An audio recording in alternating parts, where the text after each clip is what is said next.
네, 안녕하십니까? 네, 맞습니다.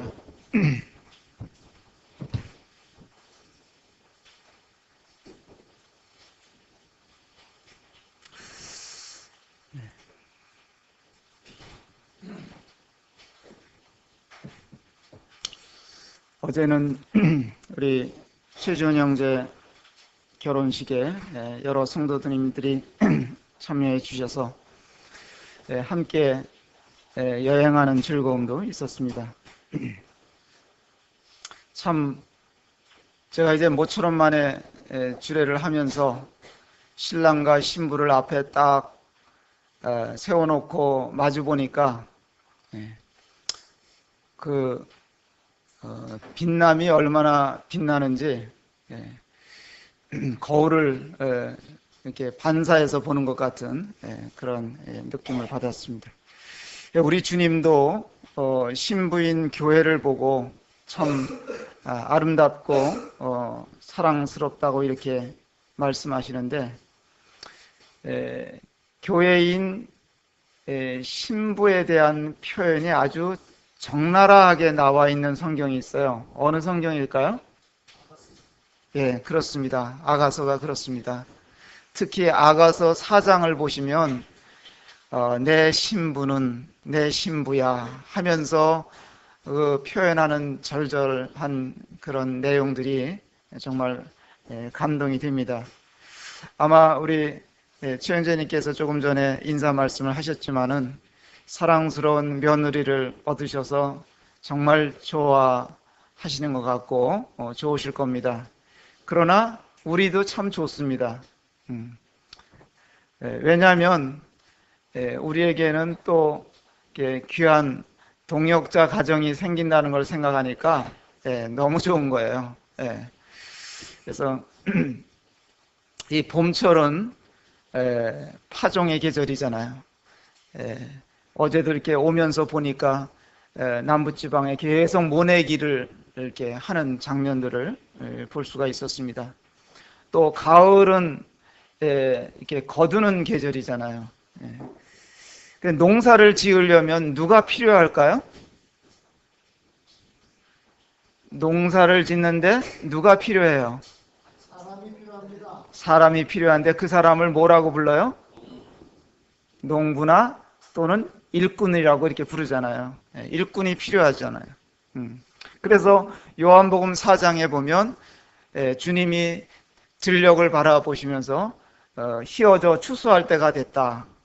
근데 제자들은 넉 달이나 더 있어야 추수하겠다 이렇게 봤지만 주님은 지금이 추수할 때다 이런 말씀을 하셨고, 마태복음 9장에 보면 이 추수할 일꾼이 부족하니까 일꾼을 보내달라고 요청을 하라고, 아버지께 요청을 하라고 이렇게 주님이 말씀을 하시는 걸 보면서 우리도 일꾼들이 더더욱 필요하잖아요.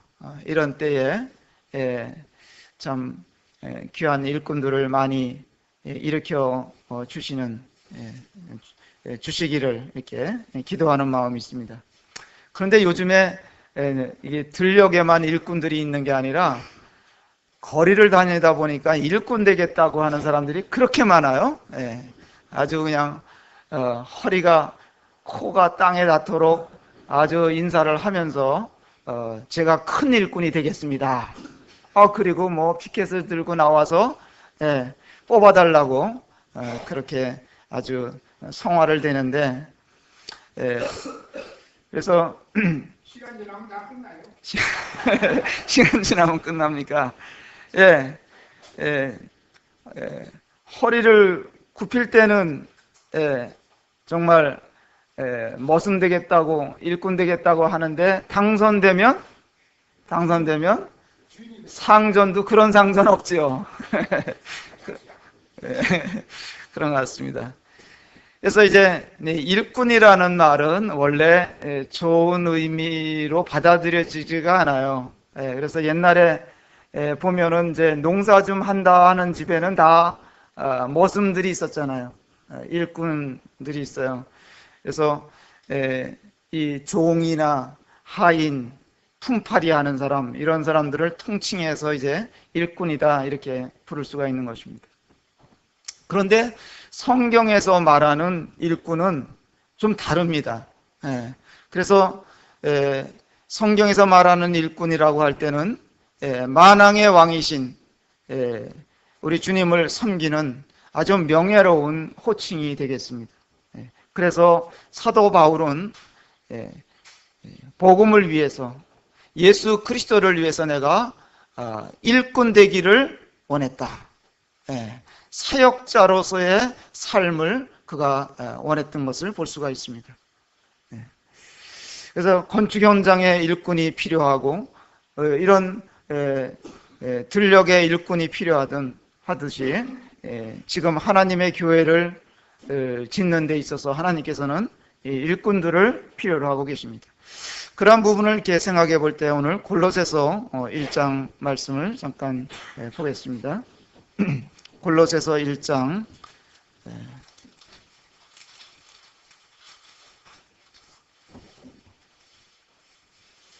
1장에서 몇 말씀을 읽어드리겠습니다. 1장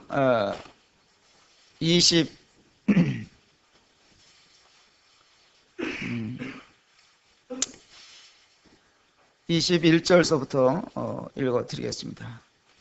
전에 악한 행실로 멀리 떠나 마음으로 원수가 되었던 너희를 이제는 그의 육체의 죽음으로 말미암아 화목하게 하사 너희를 거룩하고 흠없고 책망할 것이 없는 자로 그 앞에 세우고자 하셨으니 만일 너희가 믿음에 거하고 터 위에 굳게 서서 너희 들은 바 복음의 소망에서 흔들리지 아니하면 그리하리라. 이 복음은 천하 만민에게 전파된 바요 나 바울은 이 복음의 일꾼이 되었노라. 나는 이제 너희를 위하여 받는 괴로움을 기뻐하고 그리스도의 남은 고난을 그의 몸된 교회를 위하여 내 육체에 채우노라. 내가 교회의 일꾼 된 것은 하나님이 너희를 위하여 내게 주신 직분을 따라 하나님의 말씀을 이루려 함이니라. 그 다음 말씀도 이렇게 계속 참고해 볼 수 있겠습니다. 그래서 저는 근간에 이제 이 교회에 대한 말씀 에베소서를 몇 번 이렇게 읽고 또 골로새서를 이렇게 읽으면서 생각하게 되는 것은 나는 과연 어떤 일꾼인가, 어떤 부분에 내가 일꾼으로서의 삶을 살기를 원하고 또 이렇게 살고 있는가, 이런 것들도 이렇게 생각해 보았습니다. 정말 내가 하고 있는 일을 기쁨으로 하고 있는가, 아니면 착각함으로 말미암아 어떤 그런 상전 노릇을 하는 일꾼은 아닌가, 이런 것도 이렇게 생각해 보게 되었습니다. 자, 사도 바울이 아주 특별한 인물인데 이분이 변화를 입은 거예요. 여기 계신 형제자매님들께서는 일생에 있어서 가장 큰 변화라고 하면은 무엇이라고 이렇게 꼽을 수 있겠습니까? 여러분들은 어떤 변화를 경험하셨어요?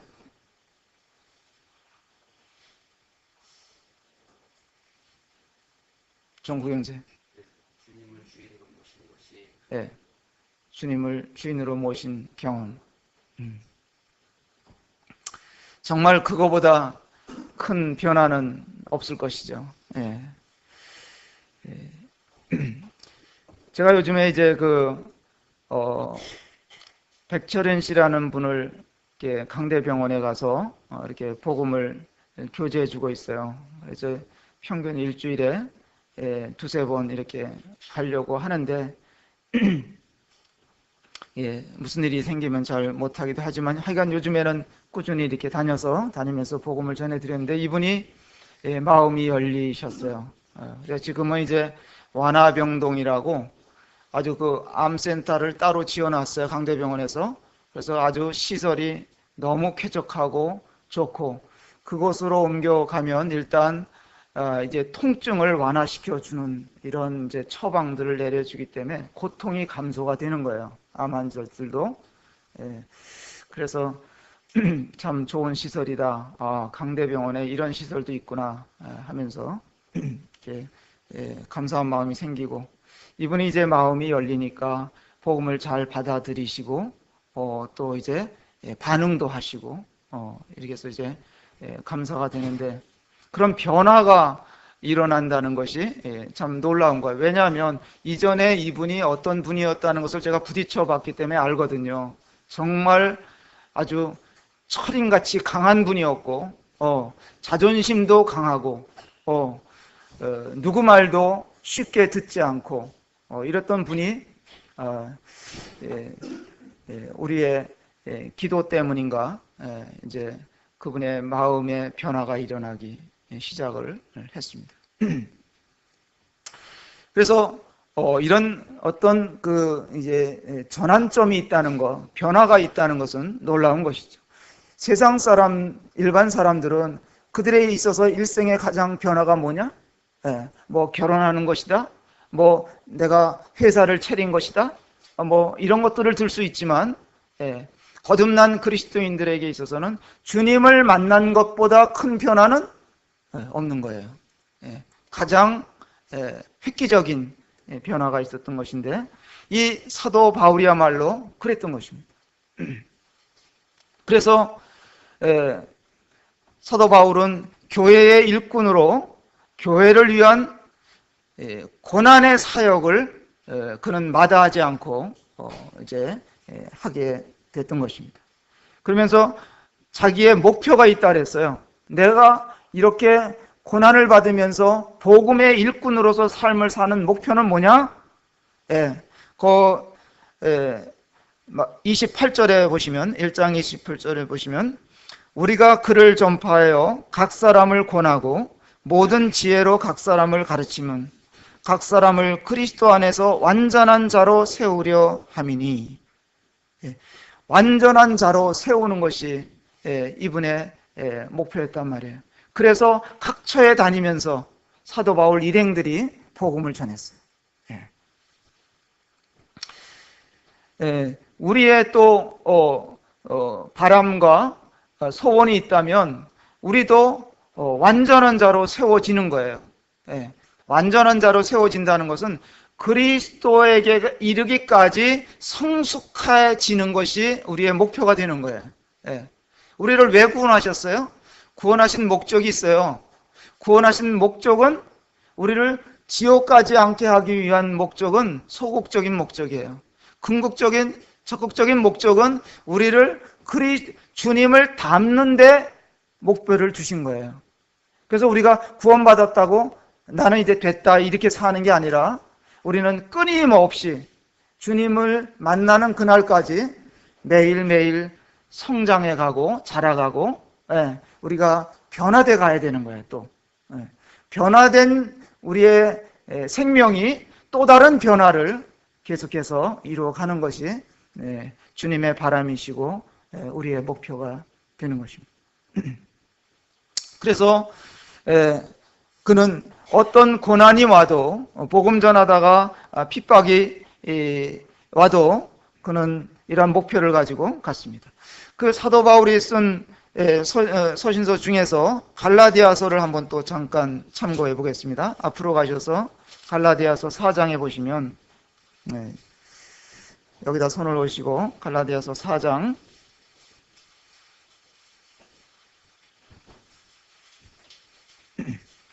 8절 말씀 보겠습니다. 그러나 너희가 그때에 하나님을 알지 못하여 본질상 하나님이 아닌 자들에게 종노릇하였더니 이제는 너희가 하나님을 알 뿐 아니라 더욱이 하나님이 아신 바 되었거늘 어찌하여 다시 약하고 천박한 초등학문으로 돌아가서 다시 그들에게 종노릇하려 하느냐. 이런 이야기를 갈라디아 성도들에게 하는 것을 볼 수 있습니다. 그들은 그들이나 우리들이나 다를 바가 없습니다만은 하나님을 알지 못하고 살았습니다. 허무한 것에 종노릇하면서 살았어요. 그러니까 세상에서 일시적으로 어떤 기쁨을 주는 것이라든지 하여간 일시적인 것들에 이끌려서 종노릇하면서 살았다. 또는 허무한 것에 자기를 결코 도울 수 없는 사람들이요, 왜 어리석으냐면 도와줄 수 없는 그 대상을 붙들고 사는 거예요. 의지하고 사는 거예요. 어떤 사람들은요, 바위를 섬기고 있는 사람들이 있어요. 어떤 사람들은 나무를 섬기고 있어요. 사람이 깎아놓은 우상들을 섬기고 살아요. 헛된 것들이에요. 그러니까 알지 못하고 하나님을 알지 못할 때 모든 사람들이 다 헛된 것에 굴복해가지고 말이죠. 살았단 말이에요. 그래서 그렇던 자가 이제는 달라졌지 않아요? 하나님을 알 뿐 아니라 더욱이 하나님이 아신 바 되었거늘. 이게 얼마나 놀라운 것입니다. 나만 하나님을 알게 된 게 아니라 하나님이 나를 아시게 됐다는 거예요. 서로 알게 됐다. 이게 관계 아닙니까? 관계. 부부가 되면 서로를 알게 되잖아요. 나만 아는 게 아니잖아요. 우리는 나만 아는 대상이 세상에는 많아요. 근데 그가 나를 몰라. 이게 관계가 맺어져 있지 않는 거예요. 그런데 우리가 주님을 믿고 나니까 이전에는 세상 물질의 종노릇하던 그런 자들, 명예와 죄악에 젖어 살던 이런 자들이 주님을 만남으로 인해서 이 갈라디아 성도들이 말이죠, 주님을 만나갖고 놀라운 변화가 일어났는데, 그런데 사도 바울이 이 얘기를 왜 하느냐, 그러던 자들이 왜 다시 돌아갔냐, 이게 헛된 것에 왜 다시 돌아가느냐 이거야. 그런 자들이 있었다는 거예요. 정말 안타까운 일이죠. 나왔던 곳에 다시 그걸로 돌아가는 거예요. 제가 어제 저녁에 와가지고요, 잠깐 뉴스를 잠깐 봤어요. 이제 세계 뉴스를 봤어요. 그러니까 이 유럽에서요, 많은 사람들이, 젊은 사람들이 특히 어디에 가담을 했냐면 IS라는 데 가담을 해갖고 말이죠. 떠났어요. 제일 많이 떠나간 국민들 중에 많은 사람이 프랑스 사람들, 프랑스 젊은이들이. 그러니까 그 부모들은 애타는 거예요. 끌려가갖고 이제 IS가 대원이 돼가지고 말이죠. 그들에게 사진을 보내오고, 그들이, 자녀들이 붙잡혀서 시리아에 어느 쪽에 구금이 되어 있는데 정부에서는 데려오려고 하질 않는다는 거예요. 그러면서 막 정부를 대상으로 해서 하소연을 하고 부모들은 막 그러더라고요. 근데 어떤 아이는 극적으로 다시 빼왔는데 다시 돌아간 거예요. 다시 돌아가는 애들이. 그러니까 그 부모의 마음이 얼마나 무너지겠어요. 기가 막힐 수렁과 웅덩이에서 살던 인생을 주님이 구원해내셨어요. 구원받았을 때 너무 기쁘고 감사하고 주님을 위해 살겠던 사람들이, 했다고 약속했던 사람들이 다시 세상으로 슬슬 가는 거예요. 그런 일들이 갈라디아 교회에 일어났던 거예요. 우리는 없나요? 우리 가운데 그런 사람들이 없나요? 이 시대에 없느냐 이러는 얘기예요. 똑같이요. 이런 것에 대해서 사도 바울은 안타까워하면서 이 편지를 보낸 것으로 보여집니다. 다시 골로새서에 가서 이렇게 보시면 거기도 이제 비슷한 말씀들이 이렇게 기록이 되어 있습니다. 골로새 1장 21절서부터 이렇게 아까 읽어드렸습니다만은 이렇게 보시면 전에 이전이라는 얘기죠. 구원받기 전에 악한 행실로 멀리 떠나 마음으로 원수가 되었던 너희들이다. 그랬어요. 원수가 되었다. 그러면서 하나님도 없었고 하나님과 원수가 돼서 살았고 소망도 없었고, 그런데 이러한 자들이 어떻게 됐느냐? 어떻게 변화가 됐느냐? 20절 말씀해 보시면 그의 십자가의 피로 화평을 이루사, 그렇게 되어 있어요. 십자가의 예수 그리스도의 피 흘리심으로 말미암아 하나님과 화목하게 됐다. 그래서 이제는 예배드리는 삶을 살게 되었고 주님을 섬기게 되었고 또 교회를 섬기는 삶으로 바뀌었다는 거예요. 서로 사랑하게 됐고 화목할 수 있게 됐다 이거예요. 얼마나 놀라운 일이 일어난 것입니까? 네. 이런 변화는 세상 중에 없는 것이죠. 오직 그리스도 예수 안에만 볼 수 있는 큰 변화라는 것이죠. 네. 내가 그 대상이 됐다는 것에 대해서 너무나 감사한 거고.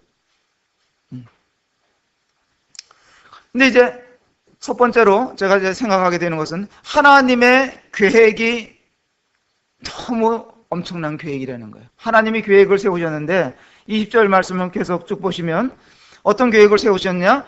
우선은 십자가의 피로 화평을 이루시고 만물 곧 땅에 있는 것들이나 하늘에 있는 것들이 그로 말미암아 자기와 화목하게 되기를 기뻐하십니다. 네.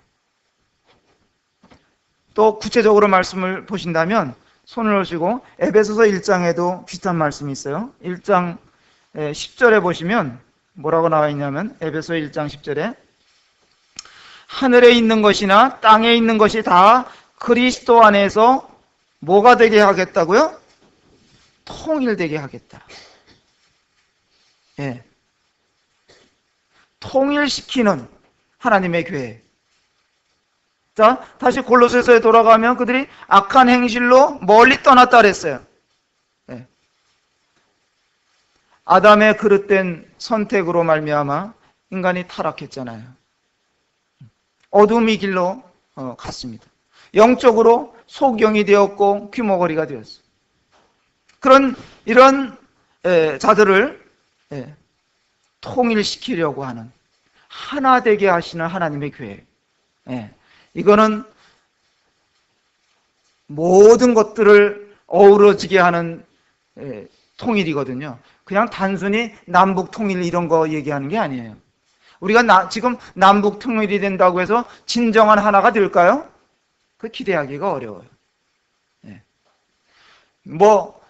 우리가 이 온 세계가 잘 돼가지고 동서양이 하나가 된다고 해서 온전한 통일이 된다고 말할 수 있을까요? 그렇지가 않아요. 세상에 사탄이 활동하고 있는 이상 완전한 통일은 있을 수가 없어요. 그러나 이러한 사단이 활동하고 있는 이러한 세상 가운데서라도 완전한 통일이 이루어지는 곳이 있는데 이게 교회다 이거예요. 이게 그리스도 안에서 연합이 될 때 통일이 이루어지는 것이다. 이것이 우리의 진정된 소망입니다. 완전한 복종이 이루어질 때 가능한 것입니다. 지금 세상에는 너무나 머리가 많아요. 내가 머리다 하는 이런 존재들이 많단 말이에요. 그러니까 하나가 안 되는 거예요. 다 제각각이 잘난 거예요. 근데 우리가 그리스도 안에서는 다 주님을 머리로 모시고 주님에 의해서 주님으로 말미암아 다 이루어지는 것이기 때문에 완전한 통일이 이루어지고 우리는 무슨 일을 하더라도 내가 잘해갖고 내 아이디어가 좋아가지고 이렇게 했다고 우리는 말하기를 기뻐하지 않는 거예요. 주님이 도우셔서 우리 주님에 의해서 주님을 높여드리는 것이 교회의 특징인 거예요. 믿는 그리스도인들의 특징인 거예요. 내가 뻑이고 말이죠. 내가 뭘 했다고 의시되고 이러는 것은 그건 그리스도인의 특징이 아닌 거예요. 그건 사단의 특징이에요. 세상의 특징인 거예요.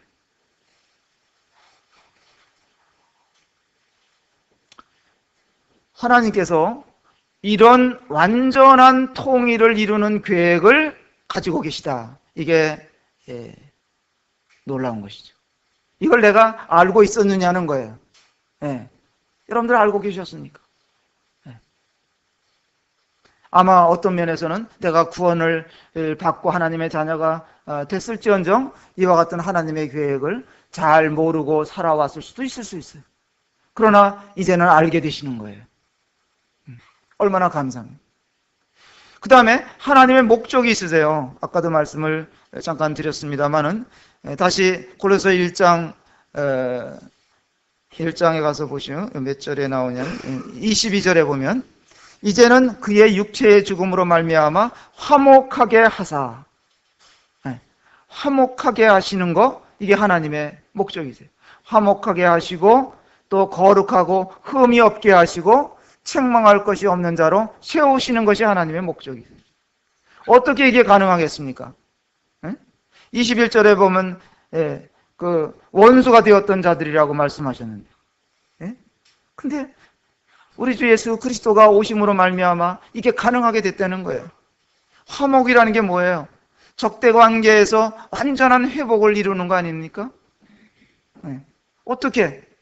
십자가로 말미암아 그의 육체의 죽으심으로, 피 흘리심으로 말미암아 거룩하게 하고, 우리는 스스로 거룩할 수가 없는 자들인데 그리스도 안으로 들어옴으로 말미암아 거룩하게 됐다.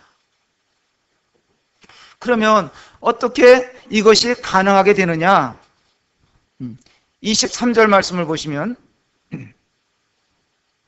만일 너희가 믿음에 거하고 터 위에 굳게 서서 너희 들은 바 복음의 소망에서 흔들리지 아니하면 그리하리라 그랬어요. 가능하다 이런 얘기죠. 어떻게 가능하냐? 첫 번째로 믿음에 거하면 그렇게 되는 거예요. 믿음이라고 다 옳은 게 아니잖아요. 어떤 사람이 무엇을 굳게 믿고 있다고 해서 그게 올바른 믿음이라고 말할 수가 없는 거예요. 어떤 사람은 돈을 믿어요. 물질을, 재물을 믿어요. 어떤 사람은 주먹을 믿고 사는 사람들도 있어요. 어떤 사람은 또 사람을 믿어. 그게 다 올바른 믿음이라고 말할 수가 없는 거예요. 자, 성도님들에게 여쭤보겠습니다. 운동 열심히 하면 건강해집니까? 그렇게 말할 수 있어요? 네. 운동 열심히 한다고 다 건강하게 사는 건 아니에요. 운동하다가 또 더 어려워지는 사람들도 있어요. 웃으면 건강해집니까? 웃음 전도사가 먼저 돌아가신 분이 계세요? 예? 전국을 다니면서 웃음 강의를 하시면서 인기가 폭발적으로 있었던 분인데 어느 날 갑자기 돌아가셨어요. 뭘로 설명할 거예요? 육체를 위한 믿음이 아니라 우리 영혼을 보증하는 믿음, 말씀에 근거한 믿음, 이걸 해야 되는 거예요. 그래서 믿음에 거하면, 그리고 이 믿음에 거하면이라는, 거한다는 뜻은 뭐예요? 지속적으로 믿음으로 산다, 그 의미가 담겨 있는 거 아니겠습니까? 이 말 뜻이? 어제는 잘 믿었는데 오늘은 그렇지 못하고, 그런 게 아니잖아요. 뭐 해가 바뀌고 날이 바뀌고 환경이 변하더라도 내 몸이 아프고 내 경제적인 형편이 어려워진다 하더라도 바뀌는 게 아니에요. 믿음은 주님에 대한 신뢰, 하나님을 의뢰하는 거, 이게 변할 수가 없는 거예요. 다윗이 왕이 되기 전에 사울 왕으로부터 집요하게 추적을 당했어요. 자기를 죽이려고 하는 사울을 피해서 광야에 가서 숨고, 어떤 때는 미친 척 하면서 다른 나라에, 이웃 나라에 가가지고 침을 질질 흘리면서 미친 척 하면서까지도 그는 도망을 다녔어요. 그러나 그런 가운데서도 놀라운 것은 다윗은 계속 시편을 썼어요. 그러면서 주님을 찬양하는 내용들로 채워졌어요. 놀랍잖아요. 어떠한 환경에 있더라도 그는 하나님을 붙드는데 그는 실패하지 않았어요. 왜 사울이 다윗 같은 이 훌륭한 동역자잖아요. 그죠? 자기를 옆에만 두기만 해도 얼마나 든든하고, 그런 자를 왜 그가 제거하지 못해서 안달이 났느냐? 오해 때문에. 오해했어요. 이가 내 자리를 차지할 거라고 오해했기 때문에 그가 시기심이 생기게 되고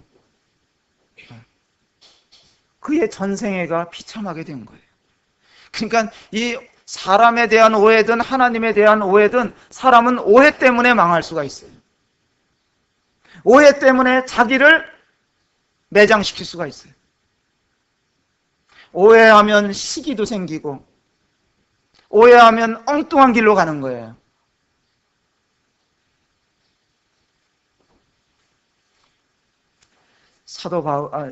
사울 왕은 철저한 불신자였어요. 하나님 앞에서 불신자였어요. 그는 하나님을 신뢰한 흔적이 없어요. 하나님을 신뢰하는 자로 때로는 보일지언정 그는 하나님을 신뢰한 사람이 아니에요.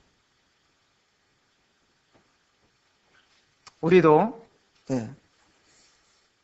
주님을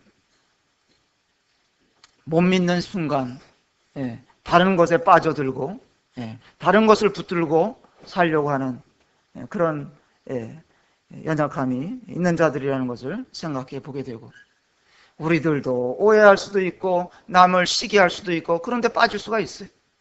그러니까 어떤 환경에서라도 우리는 믿음에 거하면 주님에 대한 믿음, 하나님에 대한 신뢰를 가지고 살아야 되는 거예요. 그렇지 않습니까?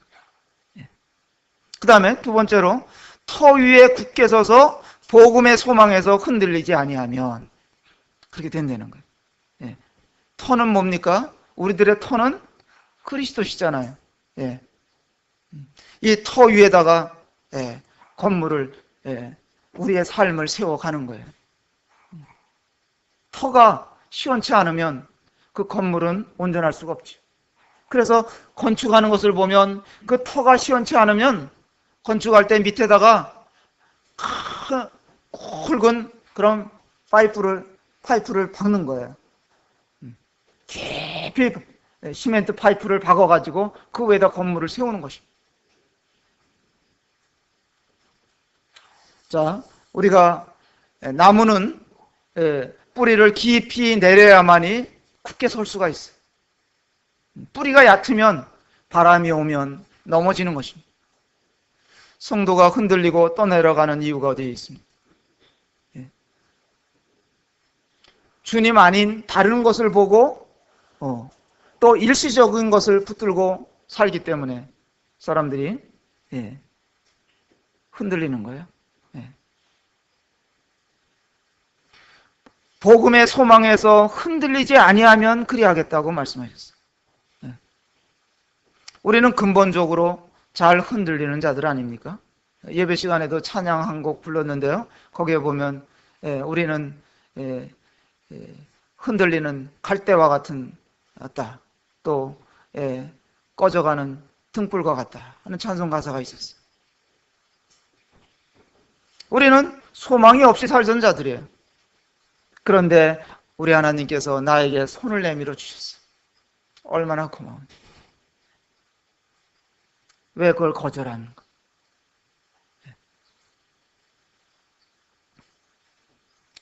이것은 엄청난 하나님의 계획이며 은혜이고 나같이 불의하고 교만하고 우리는 늘 여기서 두더지가 자꾸 올라오듯이 자꾸 이 교만 같은 것들이 이렇게 일어나는 거예요. 엉망진창인 이런 자에게 하나님의 은혜를 베풀어 주셨어요. 그래서 책망할 것이 없고 흠없는 자로 우리를 세워가시는 하나님께 찬양을 드립니다. 이것이 바로 복음이에요. 이것이 바로 복된 소식이다 이런 얘기예요. 이것이 하나님의 계획인 거예요. 그렇기 때문에 사도 바울은 이것을 알고 난 다음부터 내가 복음을 전하는 일꾼의 삶을 시작하겠다 이렇게 그가 선언을 한 것입니다. 사도 바울 일생이 복음을 위해서 살면서 엄청난 시련과 고통을 겪으면서 살았는데 그가 후회했을까요? 결코 후회하지 않았습니다. 그는 못내 더 전하지 못해서 아쉬워했던 사람입니다. 그러면 우리를 왜 구원해 주셨느냐는 거예요. 왜 우리를 여기에 더 살게 하셨느냐는 거예요. 우리로 하여금 복음의 일꾼이 되게 하시기 위해서 그렇게 하셨습니다. 사도 바울은 부활하신 주님을 만나고 나서 그의 삶이 완전히 바뀌었죠. 핍박하던 자가 이제 그 주님을 증거하는 자가 되었습니다. 또 사도 바울에게 교회의 비밀을 알게 해주셨어요. 사도 바울은 주님이 살아계셨을 때 주님을 만났습니까? 못 만났습니까? 예수님이 살아계실 때 주님을 만났어요? 못 만났던 사람이에요. 그런데 그에게 주님께서 교회의 비밀을 그에게 알려주셨단 말이에요. 놀라운 책임을 그에게 주셨습니다. 이 일꾼이라는 말은 다른 말로 하면 사역자라고도 하고요. 또 이것은 원어적으로 보면 디아코노스라고 이렇게 말이 사용되는데 주인의 일을 하는 사람이라는 뜻이에요. 일꾼은 주인의 일을 하는 사람이다. 자, 그리스도인들이 왜 결혼을 합니까? 그건 주인의 일을 더 잘할 수 있을 잘하려고 하는 거예요. 둘이 합하여 주님의 일꾼으로 잘 살기 위해서 하는 것입니다. 물론 혼자서도 잘할 수 있는 자가 있죠. 그러나 둘이면 더 좋은 점이 많은 것이기 때문에 결혼을 하는 것입니다. 이번 달에 보니까 어버이날도 있죠. 스승의 날도 있고, 또 내일은 무슨 날이라고 합니까? 둘이 하나 되는 거? 부부의 날과 또 성년의 날이에요. 이런 걸 생각하면 무슨 생각을 제가 하게 되냐면, 이분들은 일꾼들이다. 부부도 일꾼이고, 스승도 일꾼이고, 어버이도 일하시는 분이고, 이런 이미지가 있잖아요. 우리는 이런 분들을 존경하게 되는 거고, 이런 분들을 정말 사랑하게 되는 거고, 이런 분들의 노고를 생각하면서 이런 날을 맞이하는 거 아니겠습니까?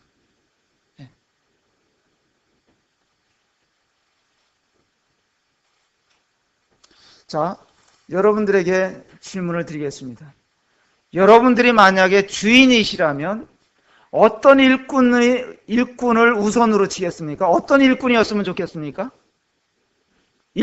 내가 일꾼을 채용한다. 일꾼을 쓴다. 내 집에 일꾼을 들인다. 어떤 사람이 일꾼감으로 여기 적합하겠다고 생각하십니까? 어떤 사람이었으면 좋겠어요? 주인을 위해서 충성하는 사람. 그렇죠. 주인을 위해서 충성하는 사람. 또 어떤 게 있을까요? 내 마음에 쏙 들게 일하는 사람. 그렇죠. 주인의 마음을 읽을 줄 아는 사람이래야 돼요. 그것도 중요하네요. 주인이 있으나 없으나 성실한 사람.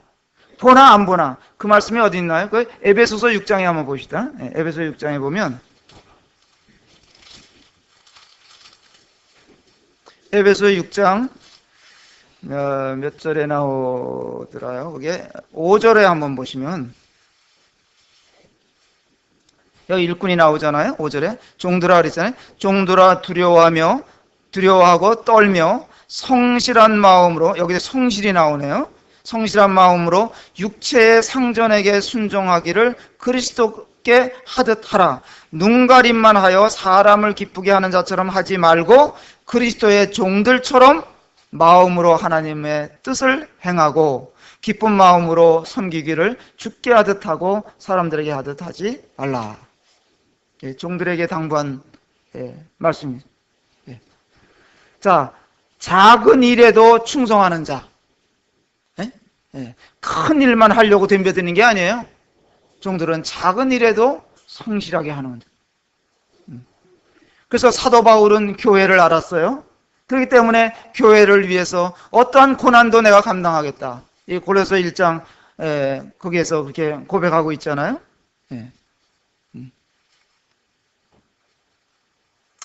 만약에 생각을 해보세요. 어떤 아버지가 건축 일을 하다가 사정에 의해서 해외를 다녀와야 돼요. 그럼 멀리 출장을 오랫동안 갔어요. 갔는데 아들이 있었는데 아들이 남은 그 공정을 아버지를 대신해서 그걸 다 완성해 놨다면 그 아버지가 돌아왔을 때 얼마나 대견하겠어요. 그렇지 않습니까? 우리 주님은 지금 여기를 떠나가셨어. 하늘로 올라가셨어. 누구에게 맡기고? 우리 종들에게 맡기고 여기 계신 일꾼들에게 맡기고 가셨어요. 힘든 일이지만 우리는 이것을 보람으로 여기고 기쁘게 할 수 있어야 되는 거예요. 다윗이 평생에 소원이 있었는데요. 하나님 집을 짓는 것이었어요. 성전 짓는 것이었어요. 근데 하나님 너 안 된다 그랬어요. 그러니까 다윗이 어떻게 했어요? 포기해버렸어요. 에이 안 된다니까 그만이다. 그랬겠어요? 아니요. 다 준비해 줬어요. 너는 안 되지만 내 아들이 짓겠다 그러니까 다 준비해 줬어요. 제가 이 예배당을 짓자고 이제 시작할 적에 형제들에게 뭔 얘기했냐면 그때는 이제 형편이 안 되고 앞을 내다볼 수 없으니까 가진 게 없으니까 어떤 말을 했냐면 우리가 시작했다가 터만 닦아놓고 못 질 수도 있다 그랬어요. 그럼 나머지 다음 형제들이 할 수 있겠다. 근데 하나님이 은혜를 베풀어 주셔서 어쨌거나 하여간 칠 수 있게 해주셨어요. 우리가 어떤 일을 할 때 정말 어떤 마음으로 하느냐. 아까 말씀하신 것처럼 주인이 보지 않아도 자기 몫을 하는 이런 일꾼이라면 주인의 마음에 쏙 드는 거예요.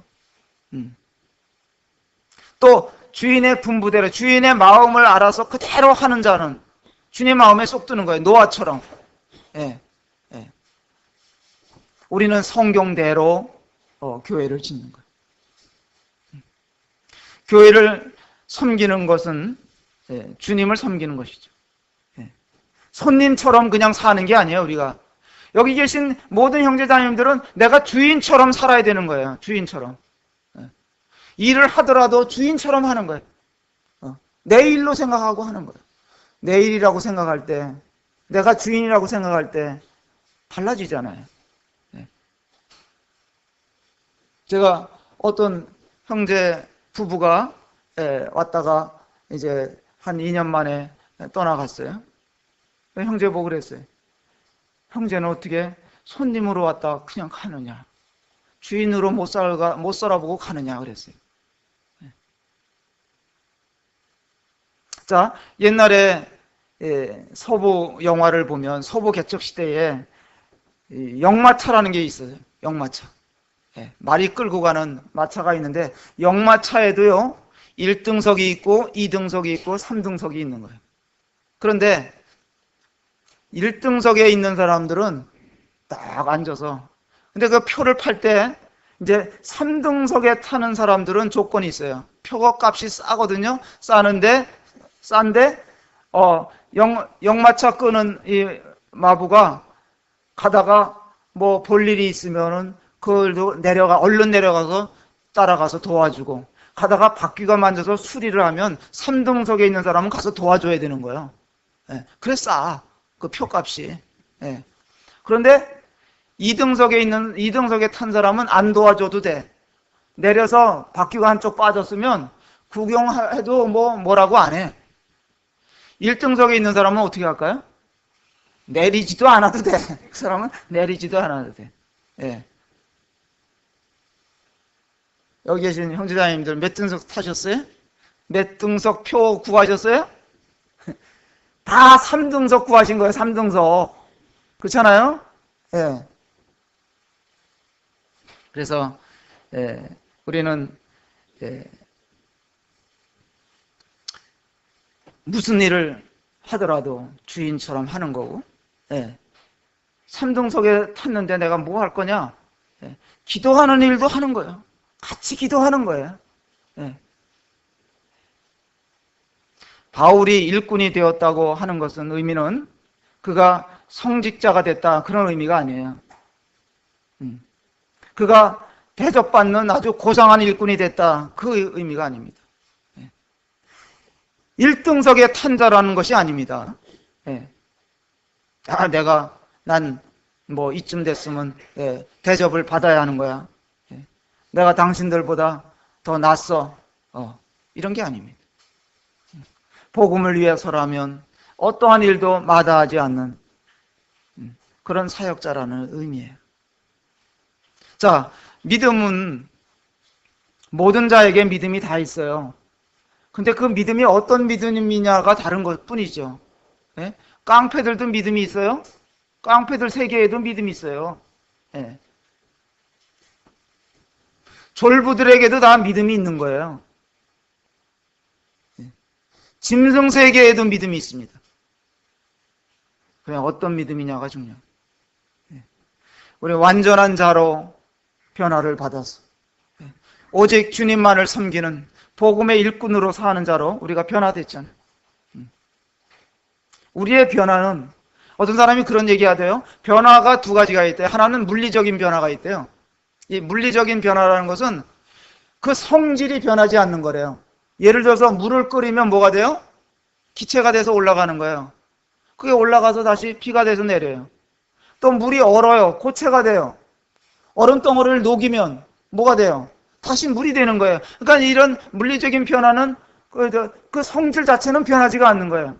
그러나 화학적인 변화가 있대요. 화학적인 변화는 한 번 변하면 원상복귀가 안 되는 거예요. 집이 불타버리면 재가 돼버리잖아요. 다시 돌아오질 않는 거예요.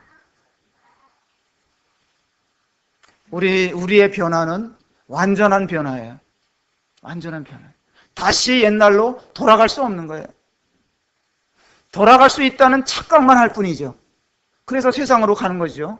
우리는 한번 구원받으면 다시는 지옥 갈 수 있는, 지옥으로 가고 싶어도 못 가는 자들이 됐어요.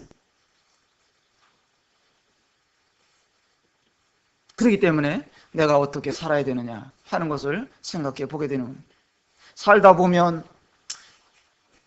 지치고 포기하고 싶고 주저앉고 싶고 그럴 때가 오죠. 바울은 복음을 전하다가 매도 맞았고 또 성도라는 자들에게 배반도 당했고 그런 굶주리고 옥에도 갇히고 거짓 형제를 만나가지고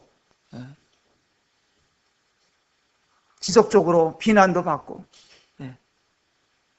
그러면서도 우리들에게 믿음에 거하라고 하면서 그 자신도 끝까지 복음의 일꾼으로 삶을 살았습니다. 우리도 그렇게 살기를 다짐해 보는 것입니다.